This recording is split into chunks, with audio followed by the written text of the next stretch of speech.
What's up, guys? It's Nick and Celine here, coming at you with our final project for computer graphics. Shout out Mike Shah for being a wonderful professor.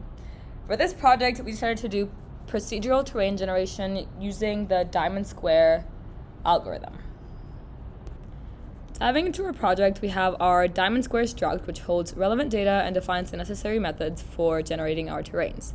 First, we have the pixel data field, which stores all of the data for the height map. Then we have the color data field, which stores the data for the color map. Then we have the max field, which defines the max for the ppms for the respective maps. Then we have the water level, which defines the height at which our terrain will become flat to represent water. Then we have the terrain name, which is an inputted field that represents the name of the terrain you're generating. The size, which we don't use, but it would just represent the size of the terrain. Curve mode, which dictates the color scheme for the color map. And curvar, which dictates the variance, which becomes relevant in the DiamondSquare algorithm portion of this. So aside from that, we have our methods that perform the height map and color map generation, as well as saving the files. The genRandom method in our DiamondSquare class is the method that actually implements the DiamondSquare algorithm. It takes in this integer r, which is going to represent our variance, and we're going to assign it to our curvar field within the actual method. So taking a look at the code here, we can see that initially what the algorithm does is it sets a random value between 0 and 255 to each of the four corners. This is because the algorithm needs a baseline start to begin averaging pixels, which is how it generates the majority of the height map. Once those are initialized, it begins the while loop and executes two steps, the square step and the diamond step.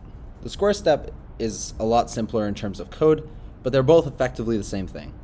The square step takes any four pixels that are the step length apart and averages them out, assigning the middle value, the middle of the square, to the average of them plus this random value.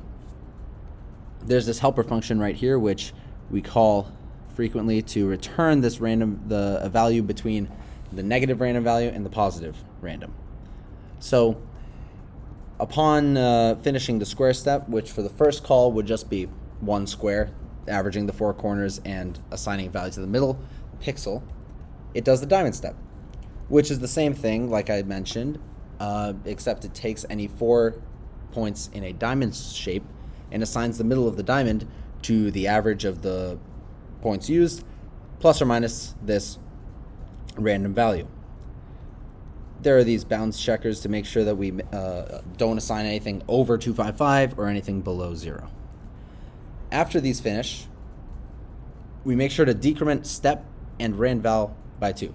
The reason we do this is because the step is how large of a square or diamond we're looking at. So as we populate the in-between pixels, we need to make sure that we lower the step by 2 every time to ensure that we populate everything. The randval is decremented by 2 because we want the randomness to decrease as we fill in more areas. We don't want pixels that are 4 pixels apart to have drastically random values apart from their average. This is really the thing that makes the smoothness come through from pixels that are close together.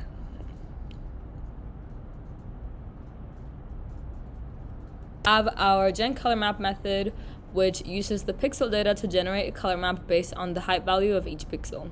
We have a few cases defined to generate the color map as a different color schemes depending on the curve mode. To walk through our algorithm, I'll review our default case. Here we go through every height value in the pixel data vector. If the height is less than or equal to the defined water level, we set it to our watercolor. In this case, it's a blue. If it's greater, then the red and blue components get bigger as the height gets bigger, and we have a fixed 255 at the green component so that we gradient to a lighter green, eventually white at higher points in the terrain. Then we have our save method. This method saves both ppms depending on what mode you provide, true being the height map and false being the color map. It is important to note that as we are saving our height map, we set any height that is less than the water level to be equal to the water level so that we can achieve flat bodies of water. Now that we've gone over all the key components of our implementation, we can get into a demo. So you always need to call the lab at the beginning, but you need to give it at least one argument, which will be the terrain name. So for here, we'll just call it sample. And you can give it up to 3 more. That would be the water height, the color mode, and the random. You do not need to do any more of these. You can just run it with sample, but the defaults will be 100 water level, mode 0, which will be the catch-all mode, and 128 random. So we'll just run one in the normal color scheme. It outputs the 4 corners that are initialized, and you'll kind of get an idea of what the grid will look like. Right now we're under it, so we can use our up key to increase the camera height and WAS to look around and get a decent view of the terrain. So here you can see there's this little lake on this side, all flattened out because of our the work we did in the save for the ppm, and the higher peaks up here are a lighter color than the ground closer to the water. If you hold F, we can see it all in wireframe mode, and a lot of times if these heights, for example, on this corner and the far corner were relatively close and the random value in between didn't really lower it, so you're just going to get a lot of land over here. But we have implemented a reset, so if we hit R in just a second here, it will reset it, and this is a much more interesting terrain.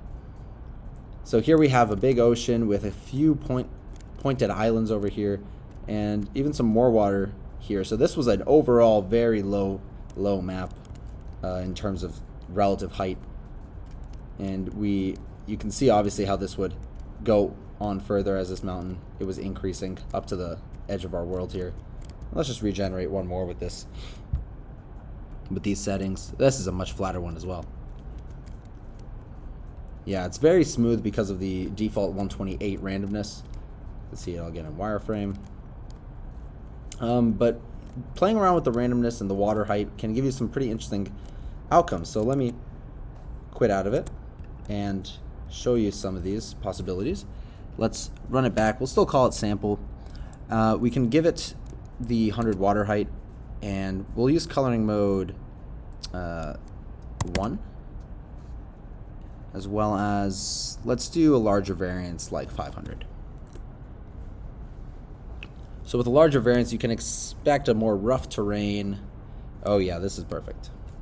Yeah, it definitely looks a lot more mountainous. The color mode 1 has these very defined snow-capped peaks up here and a much more vibrant blue water. It's definitely interesting to see. There are a lot of these things that jut out from the mainland out into the water. This happens a lot with higher variance. This is a relic of how DiamondSquare generates its terrain heights. Let's see it in wireframe again, and let's just generate one more. See if we get something slightly different. Oh, a lot less water, but a lot more heights as well. I like using this one for this color mode for this high variance because you can really see how there are a lot of separate little tiny peaks.